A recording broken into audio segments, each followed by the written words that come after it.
Hello friends, एक बार फिर से स्वागत है आप सब लोगों का मेरे यूट्यूब चैनल में। आज हम लोग पढ़ने वाले हैं 7th क्लास साइंस का चैप्टर नंबर 12 और इसका नाम है रिप्रोडक्शन इन प्लांट्स।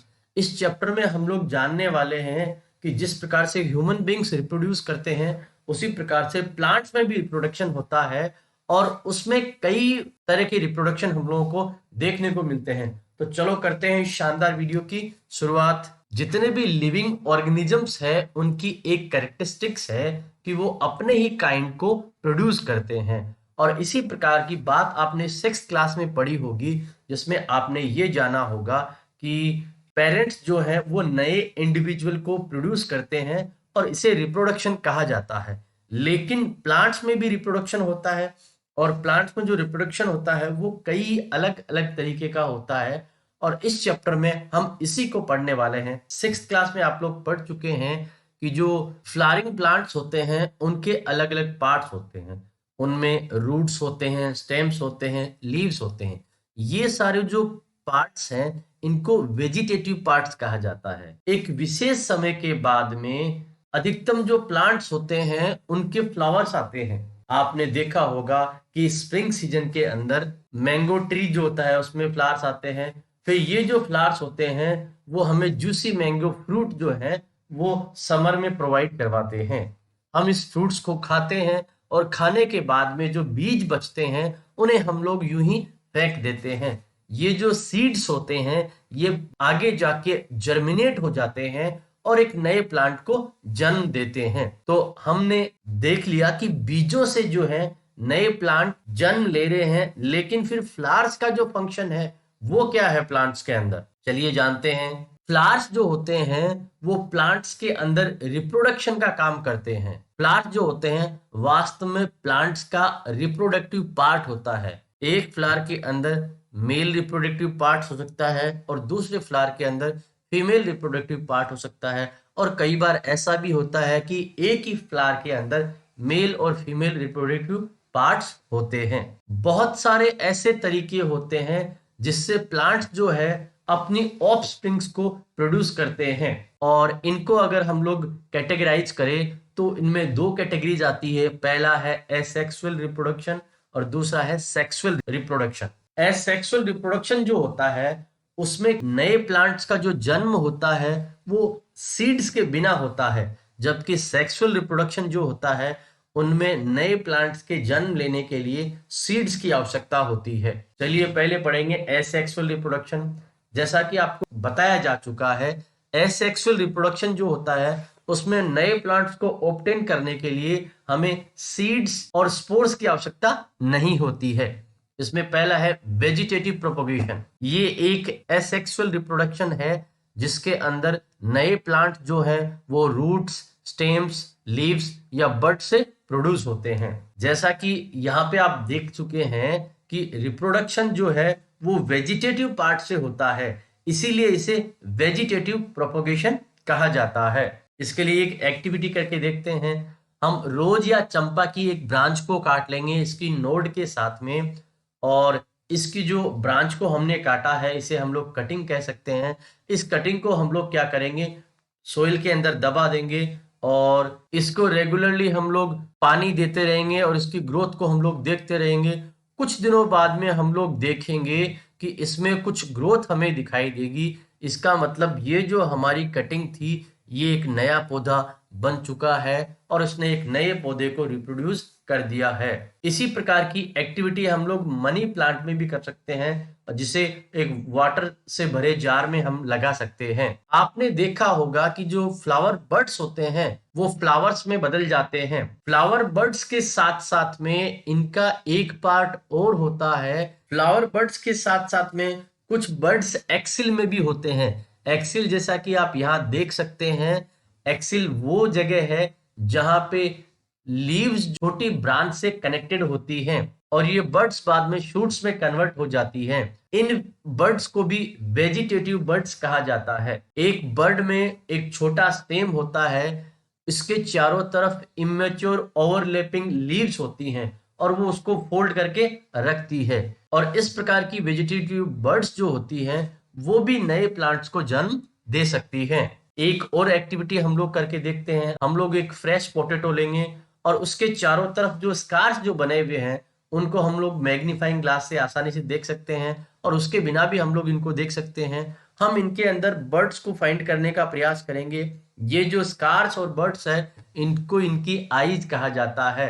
अब हम पोटैटो को पीसेस में काट लेंगे और ये जो एक एक आई है इसको सोइल में बरी कर देंगे या दबा देंगे, और कुछ दिनों बाद में रेगुलरली वाटर और सब कुछ मिलने के बाद में हम लोग इनकी प्रोग्रेस को चेक करेंगे।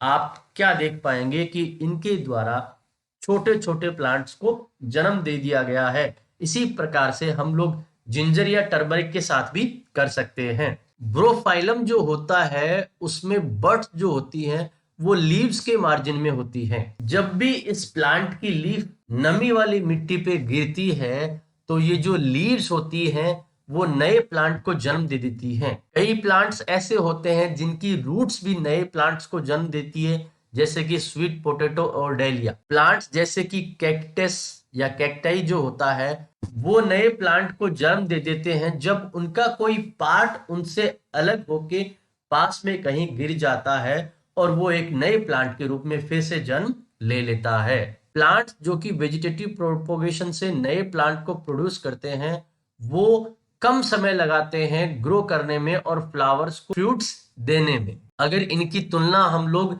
सीड्स वाले प्लांट से करें। और इनमें जो न्यू प्लांट्स होते हैं वो पेरेंट प्लांट की एग्जैक्ट कॉपीज होते हैं, स्पेशली वो जो कि सिंगल पेरेंट से प्रोड्यूस होते हैं। आगे इस चैप्टर में हम लोग सेक्सुअल रिप्रोडक्शन के बारे में भी पढ़ने वाले हैं। सेक्सुअल रिप्रोडक्शन के दौरान प्लांट जो है सीड्स को प्रोड्यूस करते हैं। बडिंग, आप पहले भी तीनी ऑर्गेनिजम्स जैसे कि यीस्ट के बारे में पढ़ चुके हैं जिन्हें माइक्रोस्कोप की सहायता से देखा जा सकता है। वो बहुत जल्दी बहुत ज्यादा संख्या में ग्रो करते हैं अगर इन्हें सफिशिएंट न्यूट्रिएंट्स जो है वो मिल जाए तो। आपको यहाँ याद रखना होगा कि यीस्ट जो है वो सिंगल सेल्ड ऑर्गेनिजम्स है। चलिए देखते हैं कैसे ये रिप्रोड्यूस करता है। इसके लिए एक एक्टिविटी हम लोग करेंगे। हम यीस्ट का एक पीस ले लेंगे या फिर यीस्ट पाउडर ले लेंगे कहीं से बेकरी या केमिस्ट शॉप से। इसको एक कंटेनर में पानी के साथ में हम लोग रखेंगे और उसके अंदर हम लोग थोड़ी सी शुगर मिला देंगे, फिर इसको डिजोल्व करेंगे। थोड़े समय के लिए इसको रूम में जहां पे वार्म पार्ट है वहां रख देंगे। 1 घंटे के बाद में इस लिक्विड को जो हमने तैयार किया है उसे किसी ग्लास साइड पे रखेंगे और उसको माइक्रोस्कोप से हम लोग ऑब्जर्व करेंगे। जब आप इसे ऑब्जर्व करेंगे तो आप देख पाएंगे कि यहाँ पे कुछ नए यीस्ट सेल्स हैं वो प्रोड्यूस हो चुके हैं। ये छोटे छोटे बल्ब लाइक जो प्रोजेक्शन होते हैं जो कि यीस्ट सेल से निकल रहे हैं इन्हें बड कहा जाता है। ये बड जो है वो धीरे धीरे ग्रो करते हैं और अपने पेरेंट सेल से अलग हो जाते हैं और एक नया यीस्ट सेल बना लेते हैं। फिर नया यीस्ट सेल ग्रो होता है, मैच्योर होता है, फिर ये फिर से प्रोड्यूस करता है नए यीस्ट सेल को। कई बार ये चेन ऑफ बर्ड्स को भी प्रोड्यूस करते हैं और इसी प्रकार से ये प्रोसेस कंटिन्यू चलता रहता है। तो थोड़े से ही समय में बहुत ज्यादा संख्या में यीस्ट जो है प्रोड्यूस हो जाते हैं। फ्रेगमेंटेशन, आपने पॉन्ड्स के अंदर या और कहीं पे गंदा पानी जो जमा होता है वहां पे स्लिमी ग्रीन पैचेस देखे होंगे। छोटे छोटे हरे हरे पानी के अंदर जो थोड़ा थोड़ा कचरा जैसा इकट्ठा हो जाता है वो आपने देखा होगा, ये एल्गी होती है। जब वाटर और न्यूट्रिएंट्स काफी मात्रा में अवेलेबल होते हैं तो एल्गी ग्रो होती है और बहुत तेजी से मल्टीप्लाई करती है और इसके अंदर वो फ्रेगमेंटेशन का सहारा लेती है।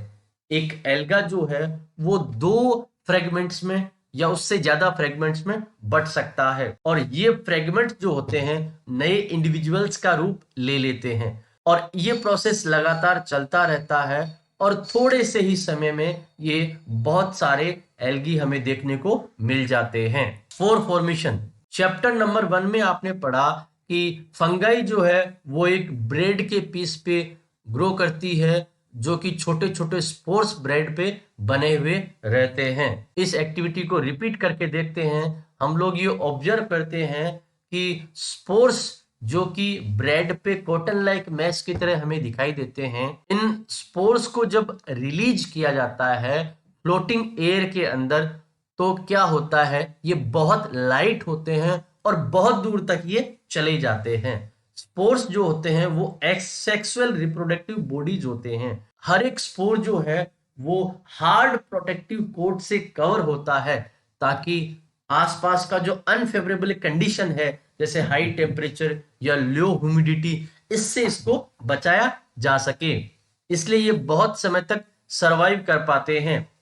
और फेवरेबल कंडीशंस जो होती हैं तो ये स्पोर जर्मिनेट हो जाते हैं और एक नए इंडिविजुअल के रूप में डेवलप हो जाते हैं।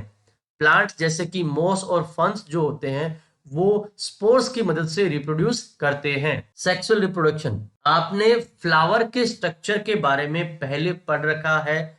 आप जानते हैं कि फ्लावर्स जो होते हैं वो प्लांट की रिप्रोडक्टिव पार्ट होते हैं। स्टेमन की अगर हम लोग बात करें तो ये मेल रिप्रोडक्टिव पार्ट है, और पिस्टल की बात करें तो ये फीमेल रिप्रोडक्टिव पार्ट होता है। इसके लिए एक एक्टिविटी हम लोग करके देखते हैं। हम मस्टर्ड चाइना या पेटूनिया फ्लावर जो है उसे ले लेंगे और इसके रिप्रोडक्टिव पार्ट्स को अलग अलग कर देंगे और इनको हम लोग स्टडी करेंगे। अब हम अलग प्रकार के स्टेमन पिस्टल जो है उसको स्टडी करेंगे। फ्लावर्स जिनमें केवल पिस्टल हो या फिर केवल स्टेमन्स हो उन्हें यूनिसेक्सुअल फ्लावर्स कहा जाता है। और कुछ फ्लावर्स ऐसे होते हैं जिनमें पिस्टल और स्टेमन दोनों देखने को मिलते हैं, उन्हें बाइसेक्सुअल फ्लावर्स कहा जाता है।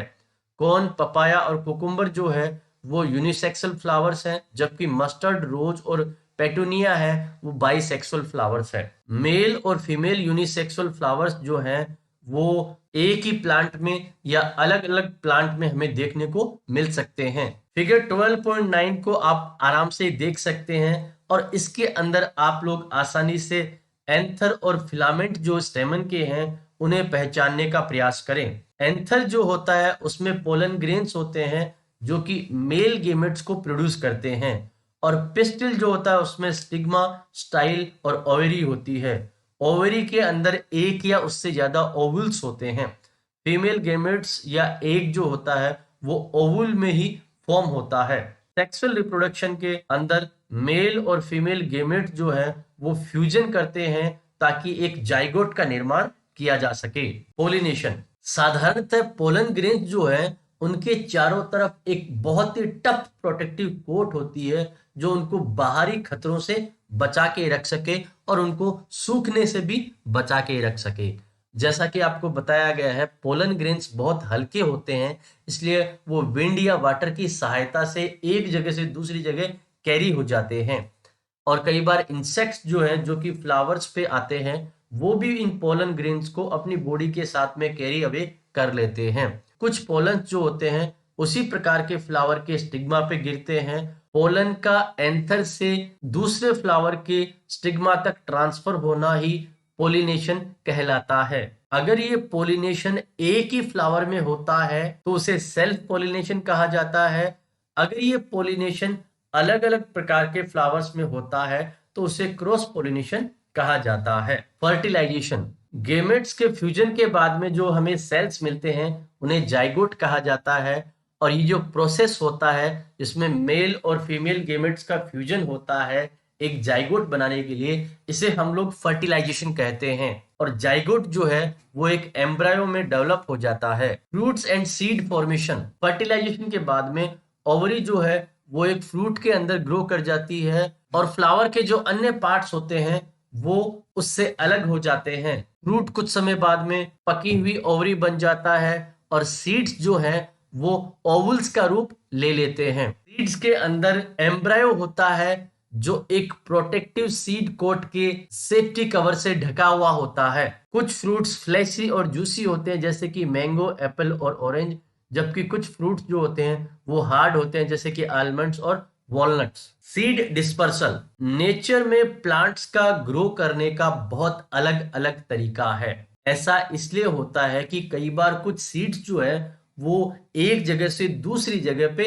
चले जाते हैं। आपने देखा होगा कि जंगल में या फील्ड में या पार्क में हम लोग जब चलते हैं तो हम देखते हैं एक ही प्रकार के जो प्लांट्स होते हैं वो हमें अलग अलग जगह पे देखने को मिलते हैं, और कुछ सीड्स या फ्रूट्स जो है वो आपके कपड़ों से भी चिपकते हैं। क्या आपने कभी इस बात पे गौर किया है कि ये आपके कपड़ों के क्यों चिपकते हैं? अगर एक ही तरह के बहुत सारे प्लांट एक ही जगह पे ग्रो करेंगे तो उनको सनलाइट, वाटर, मिनरल और स्पेस के लिए आपस में बहुत अधिक कंपटीशन करना पड़ेगा। और इसी के कारण से क्या होते हैं, अगर वो सीड्स एक जगह से दूसरी जगह ट्रांसफर होते हैं तो उनका जो सनलाइट, वाटर, मिनरल्स और स्पेस के लिए कंपटीशन है वो बहुत कम हो जाता है और इसी के कारण से सब लोग आसानी से ग्रो कर पाते हैं। इसी को सीड्स डिस्पर्सल कहा जाता है, जिसमें सीड एक जगह से दूसरी जगह चले जाते हैं किसी न किसी मीडियम के द्वारा और उसके बाद में वो आसानी से ग्रो कर पाते हैं। और इसके कारण से प्लांट्स को एक नई हैबिटेट जो है वो भी मिल जाती है। एक प्लांट के सीड्स और फ्रूट्स हैं वो विंड, वाटर या एनिमल से कैरी हो जाते हैं। कई बार कुछ सीड्स ऐसे होते हैं जो विंग्ड यानी जिनके पंख जैसे कुछ लगे होते हैं, जैसे कि ड्रम स्टिक और मेपल। और उसी प्रकार से ग्रासेज के कुछ हल्के सीड्स या आक के हेयरी सीड्स या सनफ्लावर के हेयरी फ्रूट, ये क्या करते हैं, जब तेज हवा चलती है तो उसके साथ में उड़ जाते हैं और बहुत बहुत दूर चले जाते हैं और वहां पे नए पौधों को ये जन्म दे देते हैं। कुछ सीड्स जो है वो वाटर के द्वारा डिस्पर्स हो जाते हैं। ये फ्रूट्स और सीड्स जो होते हैं उनमें तैरने की एबिलिटी होती है। इनकी आउटर फॉर्म जो होती है वो कोकोनट की तरह होती है। कुछ सीड्स एनिमल्स के द्वारा डिस्पर्स किए जाते हैं, जैसे बहुत सारे स्पाइनी सीड्स जिनके हुक लगे होते हैं जो एनिमल्स की बॉडी से चिपक जाते हैं और एनिमल्स के साथ में बहुत दूर तक चले जाते हैं। जेंथियम और यूरेना इसी के एग्जांपल्स हैं। कुछ सीड्स तब डिस्पर्स होते हैं जब फ्रूट बस्ट होता है अचानक झटके के साथ में, तो इसके सीड्स जो है वो बहुत दूर तक फैल जाते हैं और अपने पेरेंट प्लांट से दूर चले जाते हैं और ऐसा हमें कैस्टर और बाल्सम में देखने को मिलता है। अब हम लोग जानने वाले हैं कौन से इंपॉर्टेंट पॉइंट हम लोगों ने इस चैप्टर में पढ़े हैं। जितने भी ऑर्गेनिजम्स होते हैं वो मल्टीप्लाई और रिप्रोड्यूस करते हैं अपने ही प्रकार के एक काइंड को प्रोड्यूस करने के लिए। प्लांट्स में दो तरह के रिप्रोडक्शन होते हैं, एसेक्सुअल और सेक्सुअल। एसेक्सुअल रिप्रोडक्शन कई प्रकार के होते हैं, जैसे फ्रेगमेंटेशन, बडिंग, स्पोर फॉर्मेशन और वेजिटेटिव प्रोपगेशन। सेक्सुअल रिप्रोडक्शन जो होता है उसमें मेल और फीमेल गेमेट का फ्यूजन होता है। वेजिटेटिव प्रोपगेशन जो होता है उसमें नए प्लांट प्रोड्यूस होते हैं जिनमें लीव्स, स्टेम्स और रूट्स जैसे प्लांट के वेजिटेटिव पार्ट्स भाग लेते हैं। फ्लावर जो होता है एक प्लांट का रिप्रोडक्टिव पार्ट होता है। एक फ्लावर यूनिसेक्सुअल हो सकता है जिसमें उसके पास मेल या फीमेल रिप्रोडक्टिव पार्ट में से कोई भी एक हो सकता है। एक बाइसेक्सुअल फ्लावर जो होता है उसके अंदर मेल और फीमेल रिप्रोडक्टिव पार्ट दोनों होते हैं।